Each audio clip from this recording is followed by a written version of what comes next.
성도 여러분 안녕하세요. 6월 6일 토요일 아침입니다. 오늘 우리에게 주실 말씀은 신명기 28장 46절부터 48절까지의 말씀입니다. 3절만 골랐는데요. 우리 함께 읽습니다. 이 모든 저주가 너와 내 자손에게 영원히 있어서 표징과 훈계가 되리라. 내가 모든 것이 풍족하여도 기쁨과 즐거운 마음으로 내 하나님 여호와를 섬기지 아니함으로 말미암아 내가 줄이고 목마르고 헐벗고 모든 것이 부족한 중에서 여호와께서 보내사 너를 치게 하실 적군을 섬기게 될 것이니 그가 철 멍에를 내 목에 메워 마침내 너를 멸할 것이라.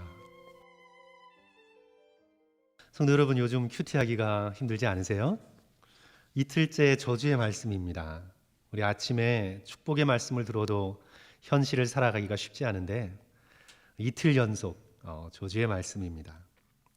무엇보다 요즘 상황이 좋지 않죠. 우리 코로나 바이러스로 인해서 미국에서만 지금 이제 한 11만 명 돼가는데요. 생명을 잃었습니다. 또 흑인이 경찰의 살해에 대해서 시작된 인종차별에 대한 시위가 약탈로 이어지면서 우리 4.29 폭동을 기억하는 우리 모두를 두렵게 만들었습니다. 거기다가 성도 여러분, 혹시 느끼신 분 계신가요? 3일 전에 제법 큰 지진이 있었습니다. 우리 진도 5.5의 지진이 있었는데 건물이 꽤 흔들렸습니다. 이렇게 두려운 일들이 이렇게 겹쳐오니까 우리 모두 희미하게나마 저주가 어떤 것일지 조금 느끼게 되죠. 하나님께서 정말 저주하시기로 작정하셨다면 그러면 얼마나 공포스러울까 우리는 생각해 보게 됩니다. 선지자 하박국처럼 진노 중에라도 긍휼을 잊지 마소서라고 하나님의 긍휼을 구하는 기도를 우리 모두 드리게 됩니다. 어제 말씀드린 것처럼, 어제 금요일 예배 때 제가 말씀드린 것처럼, 그런데 사실 저주의 말씀을 잘 들어보면 하나님의 사랑의 마음을 느끼게 됩니다. 부모님께 야단 맞은 그 시간들을 좀 돌아봐서 부모님의 야단을 잘 들어보면 사랑의 마음을 느낄 수 있듯이 저주의 말씀에도 하나님의 사랑이 들어있죠. 이 46절이 이 말씀을 우리에게 분명히 해줍니다. 이 모든 저주가 너와 내 자손에게 영원히 있어서 표징과 훈계가 될 것이라. 표징은 실물 교훈처럼 늘 눈에 보이는 표본이고 그 표징의 목적이 바로 훈계지요. 표징과 훈계가 될 것이다. 어제 말씀드린 것처럼 반복해서 말씀드립니다. 훈계는 왜 하나요? 사랑하기 때문에 하는 겁니다. 훈계는 자녀가 바르게 자랐으면 바라는 부모의 사랑 때문에 하는 거예요. 잠언 3장 12절 말씀합니다. 대저 여호와께서 그 사랑하는 자를 징계하시기를 마치 아비가 그 기뻐하는 아들을 징계함 같이 하시느니라. 훈계, 징계 같은 표현입니다. 하나님께서 우리를 사랑하시기 때문에 하나님께서 훈계하시고 징계하십니다. 우리의 부모님들은 히스테리컬하게 또 우리를 징계할 수 있는 연약함이 있지만 하나님은 절대 그렇게 하지 않으십니다. 하나님은 우리를 사랑하시는 깊은 사랑 하나로 우리를 징계하시고 훈계하십니다. 한국 영화 중에 조폭 영화로 인기 있었던 친구라는 영화가 있었는데 제가 한번 말씀드렸던 기억이 납니다. 거기서 이제 전교에서 싸움 1등하고 소위 전교 짱이 되었다가 결국은 다른 길로 가지 못하고 조직 폭력배가 되는 이준석이라는 주인공이 나와요.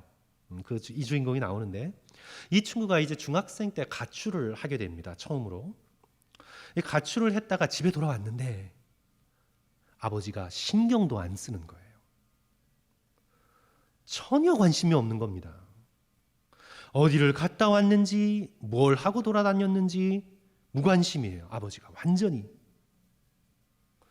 그때 차라리 이제 이 주인공이 추억하면서 이렇게 생각합니다. 그때 차라리 다른 아버지처럼 죽도록 때려 주었으면, 고함치며 소리 지르며 너 뭐가 되려고 그러니 붙들고 야단 쳐 주었으면 자신이 이렇게 되지 않았을 거라고 그렇게 푸념하는 거죠.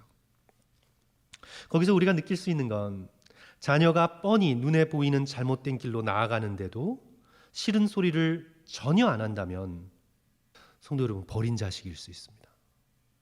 심각한 거예요. 히브리서 12장 8절은 단정하여 이렇게 말씀합니다. 징계는 다 받는 것이거늘 너희에게 징계가 없으면 너희는 사생자요 친아들이 아니니라. 영적으로 말씀하는 거죠. 그러므로 성도 여러분, 본문의 이 저주의 말씀을 읽으면서 하나님께서 이토록 우리에게 관심을 가지고 계시구나. 하나님께서 이토록 우리를 사랑하시는구나. 저주에서라도 야단 쳐서라도 우리를 잘못된 길에서 돌이키기를 원하시고 저주로 빠지지 않기를 이토록 원하시는 거구나. 우리는 저주 속에 담긴 하나님의 진심, 하나님의 사랑을 느끼게 됩니다. 성도 여러분, 이 저주의 말씀을 읽으시면서 오늘 아침에 기분 나쁘다 이렇게 생각지 마시고 하나님의 이 절절한 사랑을 느끼시면서 오히려 감사하게 되시기를 주님의 이름으로 간절히 축원합니다. 또한 이 저주의 본문을 읽으면서 깨닫게 되는 것은 위로보다는 진리를 추구해야 된다는 교훈입니다. 성도 여러분, 위로보다는 진리입니다. 위로만 받으려고 하신다면 어디를 가야 되냐면 제가 알려드릴게요. 위로만 받으려고 하면 성도 여러분, 점집이나 무당집 가시면 됩니다. 복채에 따라서 위로의 크기가 달라집니다. 복채 적게 내면 불길한 얘기를 하다가 복채를 어마어마하게 던지면 엄청난 위로를 해줍니다. 위로만 받으려면 점집 가시면 됩니다. 긍정심리학을 활용한 자기 최면도 마찬가지예요. 성도 여러분, 잘 될 거야, 좋아질 거야, 성공할 거야, 부자 될 거야, 나는 할 수 있어, 꿈은 이루어져. 자기 위로만 하죠. 그런데 진리를 벗어난 위로는 가짜 위로입니다. 데살로니가전서 5장 3절은 이렇게 말씀합니다. 그들이 평안하다 안전하다 할 그때에 임신한 여자에게 해산의 고통이 이름과 같이 멸망이 갑자기 그들에게 이르리니 결코 피하지 못하리라. 듣는 순간엔 좋죠. 듣는 그 순간엔 좋습니다. 평안하다, 안전하다, 복받았다, 괜찮다 듣기엔 좋죠. 그런데 만약 그게 진실이 아니라면, 그게 가짜라면, 설탕의 단맛처럼 혀끝에는 좋은데 결국은 건강을 망치는 것이라면 그것은 거짓 위로입니다.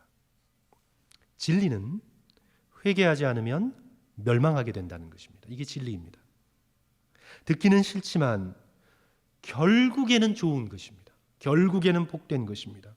결국에는 구원을 얻게 됩니다. 지옥에서 건져지게 됩니다. 하나님의 나라 천국에 들어가게 됩니다. 하나님의 품에 안기게 됩니다. 성도 여러분, 위로는 진리에서 나오는 것입니다. 위로는 진리에서 나옵니다. 진리에서 나오지 않는 건 위로가 아닙니다. 그러므로 믿음의 백성은 신앙생활을 하면서 먼저 진리를 구하셔야 합니다. 위로만 받으려고 성도 여러분 교회 나오거나 예배하지 마십시오. 예배 드리러 나오면서 교회의 문을 두드리면서 진리를 추구하십시오. 진리를 찾으십시오. 진리 되신 예수 그리스도를 붙드십시오. 거짓이 조금도 없으신 진리 되신 하나님의 의로우심 앞에 서십시오. 그렇게 저와 여러분이 진리를 추구하게 되면 위로는 따라옵니다. 진리가 위로를 줍니다. 오늘 본문에서도 모세는 진리를 말씀합니다. 47절, 48절 내가 모든 것이 풍족하여도 기쁨과 즐거운 마음으로 내 하나님 여호와를 섬기지 아니함으로 말미암아 내가 줄이고 목마르고 헐벗고 모든 것이 부족한 중에서 여호와께서 보내사 너를 치게 하실 적군을 섬기게 될 것이니 그가 철멍에를 내 목에 메워 마침내 너를 멸할 것이라. 이스라엘이 풍족하여도 진리 되신 하나님을 섬기지 않습니다. 결과는 불보듯 뻔합니다. 그래서 결국 줄이고 목마르게 될 것입니다. 약속의 땅에서 쫓겨날 것입니다. 이스라엘이 그렇게 부러워했던 세상의 제국들을 섬기게 될 것입니다. 오늘 저주의 말씀은 거기서 그치지만 결국에는 그들이 회개하고 돌아와 하나님을 찾게 되고 하나님께서 다시 이스라엘의 남은 자들을 유대 땅으로 불러들이셔서 예수 그리스도의 시대, 메시아의 시대를 준비하실 것입니다. 이렇게 역사의 흐름을 볼 때 이스라엘 백성은 깨닫게 됩니다. 모세를 통해 말씀하셨던 이 저주가 참이었구나.